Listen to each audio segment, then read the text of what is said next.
all of those things, once we figured out that he was transgender. Social connection is as fundamental to our mental and physical health as food, water, and sleep.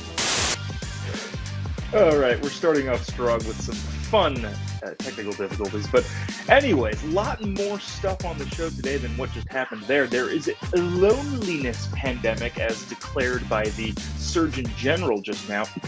Also, veggies. Does eating them make you transgender? California has issued black reparations and what we should do about it. And also, Matt Gaetz, AOC team up?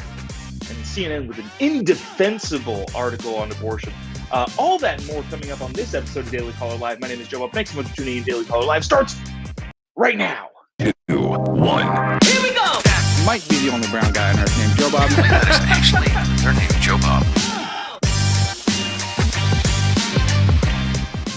Live from a schwanky hotel in downtown Phoenix. My name is Jobob. This is Daily Caller Live. Thanks for tuning in on today. It is Wednesday, May the 3rd, the year of our Lord 2023, a day before the most coveted holiday in all of the land, Star Wars Day, tomorrow. But I'll probably forget to mention that tomorrow because I'm bad at those sorts of things. But a lot to get to today that's really actually pretty dang interesting. You know what I want to get to probably first and foremost? I don't know if this is a thing that we're doing now, starting with the dessert first. Apparently, okay, so Louisiana is there's a bill in their state legislature saying, hey, again, all of this being thoroughly reasonable, saying, hey, let's maybe, possibly not transition kids into something that they are not, but also make it unreversible and ruin their lives. Seems very, very reasonable. But some mom, who is the mother of a trans person, it's a girl who thinks she's a guy, said to a committee of people looking into this that there were certain things that she noticed about her daughter that made her understand, well, clearly, he is a boy. Some of those things will shock you. I'm going to play this clip for you. And I want you with me to try not to laugh, because what she claims as a this kid says, "Mom, I'm a transgender." And then she says, "Wow, all of these things now make sense because as a kid you did this." Watch this and we'll discuss on the other side. Had anxiety and would never sleep, and we couldn't figure out what the problem was. We took him to specialists and neurologists, and he had brain scans trying to figure out why he couldn't sleep. Then as he grew, he got to sleeping, but his food choices were odd. They were always like green vegetables, raw green vegetables, which, if you know kids, most kids don't like to eat those things. And then the precocious puberty. All of those things, once we figured out that he was transgender, when he came to us and told us that he was transgender, when we went back and realized that the pattern of everything that he had experienced as a child, including eating green vegetables because that boosts testosterone, were just methods of his body trying to become who he was meant to be. His brain does not match his physiology. So, if your kid likes vegetables, first of all, fantastic for you. That's a huge win as a parent, I guess. I guess I don't know firsthand, but I've been told and have seen many times that getting your kids to eat their stinking veggies is super difficult. But if they do like those said veggies, they may be transgender. I don't know, man. Like, what? If this is the argument being put forth by the people that are proponents of mutilating kids, I guess I'm excited, because this argument is so on its face, dumb, stupid, idiotic, and just all around logically terrible, that I am for people against my position making them. In other words, let's give this lady a megaphone and tell her to tell the world how she feels that she knew her kid was a transgender. Well, kid ate veggies. And, if the kid eats veggies, clearly she's a dude. Scream that from the mountaintops. I think this is a saying that I'm going to try and get going. If your rhetorical enemy is punching themselves in the face, let them. Don't intervene. If they are punching themselves in the face with bad ideas, bad policy, and bad rhetoric, have at it. So long as it doesn't affect me. Because again, I think this lady should be heard from the mountaintops screaming what she believes, because I don't think anybody will buy what she believes. So there's that. I want to get to this. Wow, this is a tough transition into something. You know what? No, we're not going to do that. Yeah, that's too jarring. I want to get to this in other stupid and idiotic, but also seemingly hilarious fare. The California the California Reparations Task Force released estimates of possible paybacks to Black residents on Monday ahead of a critical vote that will take place later this week. Now, I'm not entirely sure where this vote is taking place because none of this is enforceable at this point. We can sit here, and we will sit here, talk about how ridiculous and stupid it is that anybody is proposing this idea of reparations. But at the end of the day, some adult in the room will have to say no. What is happening here is that people who are wanting to make sure the light is shone brightly on them don't want to be the adult that says, look, we can't do this. Anyways, the bottom line is this.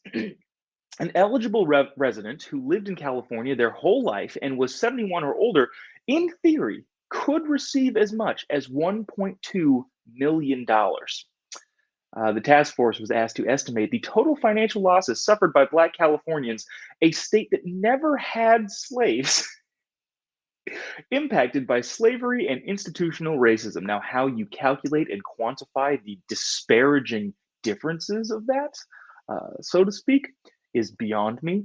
What it seems to happen, remember, there's another task force also in California that said $5 million to eat. Oh, no, it was San Francisco. It was San Francisco County. It says $5 million to all of the Black people here because they've suffered so much. That $5 million, $5.2 million, whatever it was literally just a number pulled out of the air. And I almost guarantee you that the next group in the San Francisco area, and the next group is statewide, is going to say, well, why not $2.5 million in this case of $1.2 million? Why not $6 million? Why not $10 million a piece? Because there is no effective way to quantify something that you're making up in your own mind. And there's no way to justify the fact that the argument has to hinge on the idea that there are only these amount of variables that lead to any sort of imbalance, financially speaking. All that's to say is, to say that this number makes sense would be to say that we are going to ignore all of the other variables in people's individual lives and individual decisions made that lead to this. Now, this is a much bigger problem than the racial reparations argument. This is a wide-spanning problem in total. When you talk about retirement and Social Security and all that sort of stuff, a lot of people who don't have any money to live on at the end of their life, nobody looks into how they spent their money during their working life. Look, I don't want to go down. If at the end of the day you ain't got much, but drove a brand new car your entire working life, took multiple trips to Hawaii annually, and went on lavish vacations and lived above the lifestyle that could have afforded you with your job, I don't have a lot of sympathy. And all that's to say is that people's decisions also play a factor in how financially or economically successful they end up.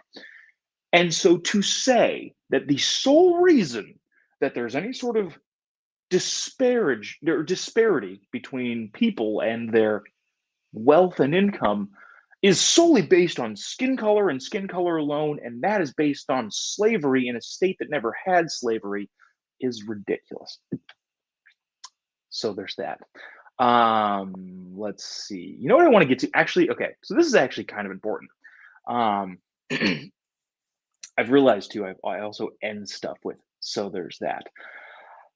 Yesterday, the Surgeon General, Vivek Murthy, who seems, I don't know what to do with him. There's sometimes, especially around COVID, that he says stuff that's just like, dude, what? But then you realize, well, he's appointed by the president, he doesn't want to lose his job, all that sort of stuff. So I understand it. But at the same time, there's other stuff that he says, it's like, yeah, I understand this. Yesterday, the US declared through the Surgeon General that there is a loneliness epidemic. Now, some of the causes for that are incredibly obvious, and I think we will all look at this video that I'm going to play and go, yes, no S, Sherlock. Of course, this caused a loneliness problem. Having said that, I'm going to play this video. I believe it's from ABC or NBC, one of the news stations.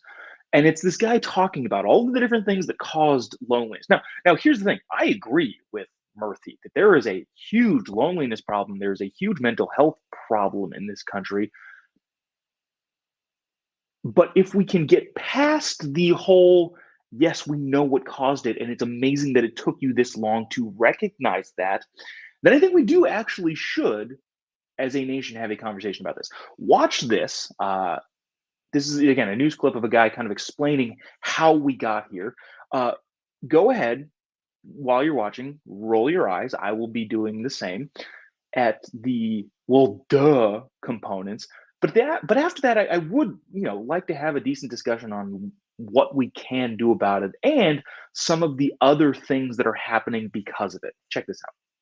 Really, the pandemic has lifted the curtain on many of our social ills. And one of those ills was the fact because of social media, because of the internet, we were certainly becoming a society that was very much insulated, focusing just on ourselves. Many of our activities were online, and we were starting to lose that human connection. Now we find that with the pandemic, since we were even more isolated, that loneliness has become an after effect of the COVID-19 pandemic. And now loneliness is an epidemic of its own. We're seeing a 50% increase in the risk of developing dementia for older adults, 29% increase in the risk of heart disease, 32% increase in the risk of stroke, premature death up by more than 60%, and certainly more depression. These are the things that are telling us, Terry, more than anything else, that as social animals, as human beings, that we need to be connected. Our evolution is about relying on one another, and we're losing that connection, and it's having deleterious effects. Okay, so go ahead and join with me in saying, duh. Clearly and obviously, that is part of the calculus when it comes to loneliness. A couple comments here. Karen says COVID-19 shutting everyone in caused loneliness and mental health issues. Yes, we all know that, dude. The fact that there are people on TV saying this as if it's some new discovery makes me wonder, how and why did it take so long for all of you other media people to recognize what was clearly happening and obviously happening? And then I'm not sure who Perilous Times is, but this says They say, just throw more meds at everybody. What could possibly go wrong? Yeah, the fixes to this seem kind of difficult. Now, one of the good things is the Surgeon General's office put out a pamphlet. Again, I am not for the government telling people what to do, but there is kind of like a guideline. And it's freaking fascinating that that guideline said, hey, by the way, you should go to parks more and have your kids play with other kids more and all those things. Now, yes, I understand the politics of that. Well, you guys let us shut us in and locked all the parks and this and that and this and that. Yes, I know that. I understand that. But at the same time, I think it should be reiterated and recognized. Yes, community congregation is a good thing. Uh, the idea that people need to feel a part of something to belong is a good thing. I would hope that churches in America are where people turn to for this and not the government to help subsidize some dumb programs. But I guess how we fix it remains to be seen. Now, the other thing that I think is important here that I would love to get to is we have two separate conversations going on in this country that are so intertwined, but nobody talks about it except for like me and a couple other people that I know. On one end of the political spectrum, guns, firearms, the Second Amendment, shootings are at a fever pitch. We have seen way more, well, not, we have seen a lot of tragic shootings happen within the country. That is a huge conversation, especially on the left. And they say, well, we need to ban guns. We need to ban guns. It's guns, guns, guns, guns, guns.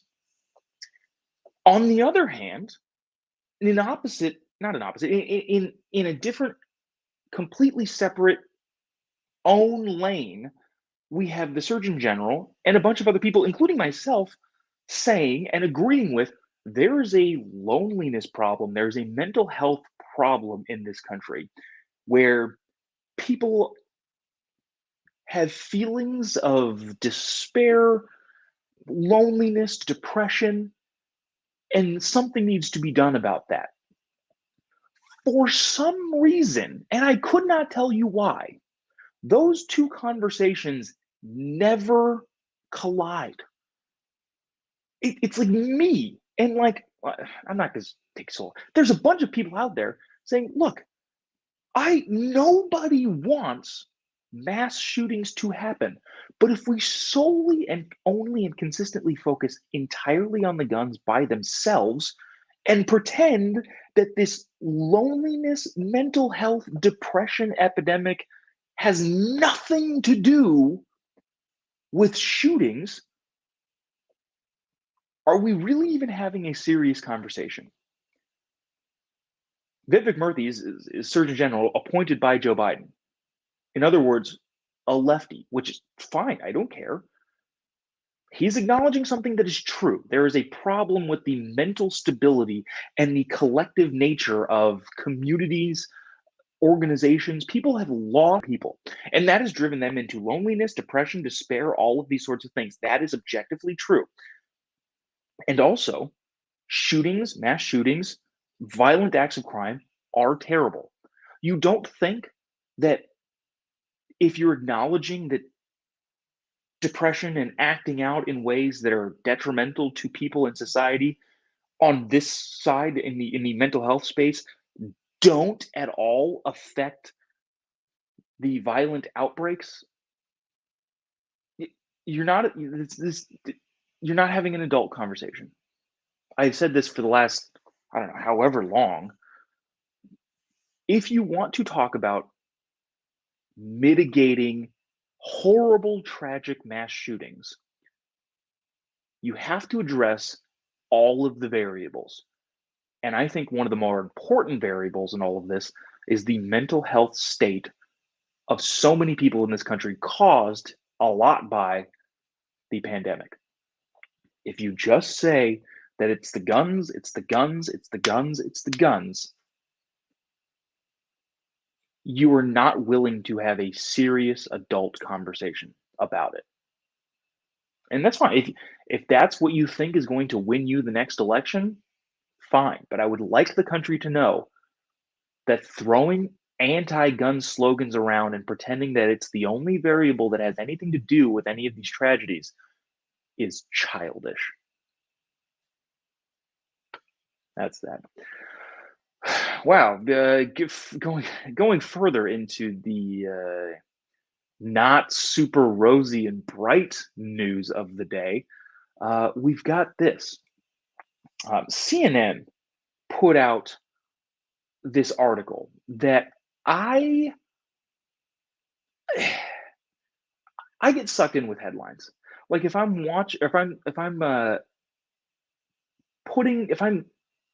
going through Twitter or Instagram or something, I get sucked in. And headlines are put forth by the editor in order to do exactly that, to suck people like me in to reading them.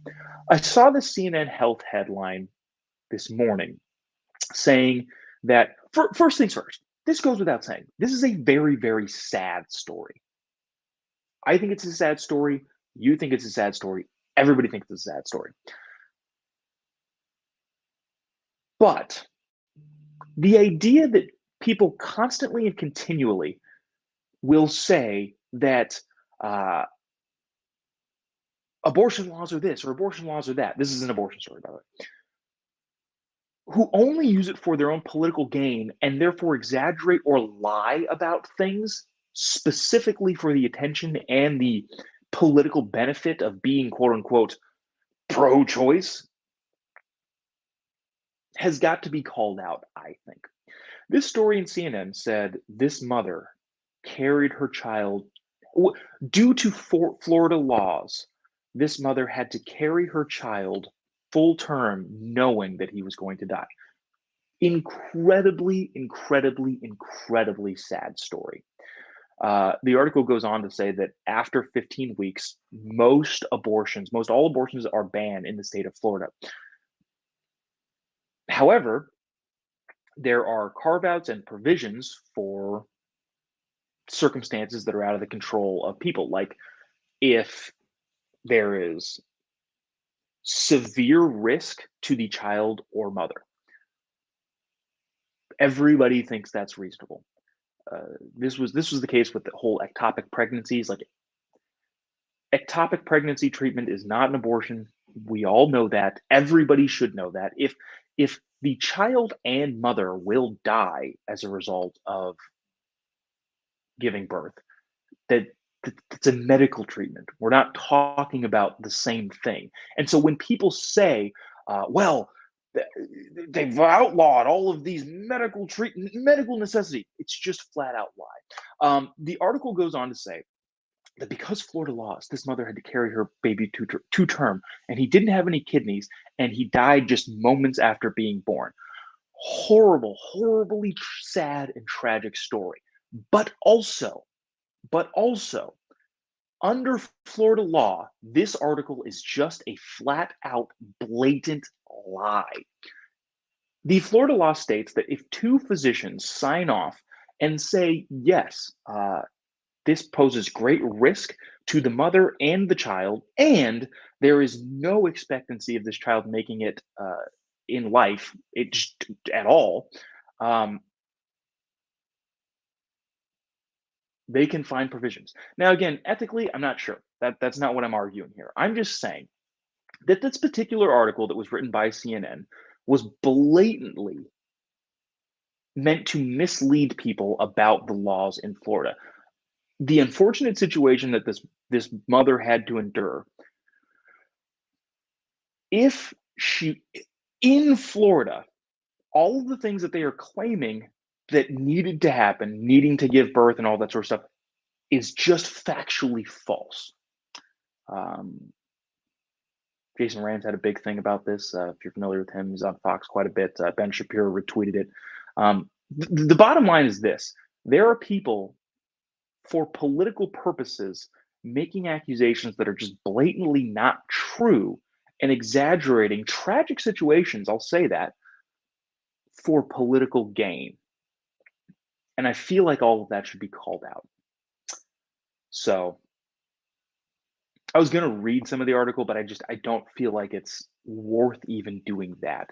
Um, if people are going to be willing to just flat out lie about the laws and how they're enforced, I think the only way to combat that is to shed light on it. So there's that.